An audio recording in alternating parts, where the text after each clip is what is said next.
ગાડીનું ટાયર લેવા આવી ગયો ભાવનગર રોડ. કાલે મારી ગાડીનું ટાયર ફાટી ગયું હતું એટલે આજે નીકળું છું ટાયરની શોધમાં. 2-3 ગેરેજવાળા ભાઈને પૂછ્યા પછી ખબર પડી કે ભાવનગર રોડે મળી જશે ટાયર.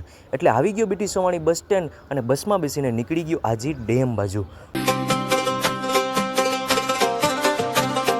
ફિલ્ડ માર્શલ ચોકે ઉતરી હું થયો હાલતો અને વરસાદ પણ ચાલુ થઈ ગયો હતો. એટલે આવી ગયો ભાવનગર રોડ અને એક પછી એક દુકાનમાં પૂછતો ગયો. બધી દુકાનો 4 વ્હીલના પાર્ટ્સની હતી. એટલે પૂછતા હું પહોંચી ગયો ચુનારવાડ ચોક અને ખબર પડી કે પ્રિયા ઓટોમાં મળી જશે. ત્યાં પૂછ્યું તો કીધું કે આજે નથી, રવિવાર છે ને, કાલે આવજો. પછી હું વધ્યો આગળ અને મને દેખાયા ટાયર. ત્યાં જઈને પૂછ્યું તો ભાઈએ કીધું કે મળી જશે. અંદર જઈને જોયું ત્યાં તો ટાયરના ખજાના હતા. પછી મેં એક સારું ટાયર પસંદ કરીને લઈ જ લીધું.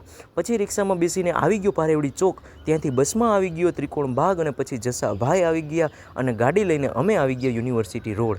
ગાડી લઈને પહોંચી ગયા ગેરેજ. પછી બદલાવ્યું ટાયર. તો મેં ટાયર લીધું છે 500 રૂપિયામાં અને મજૂરી થઈ છે 100 રૂપિયા. એટલે 600 રૂપિયાની આસપાસ મારું ટાયર થઈ ગયું છે ફિટ.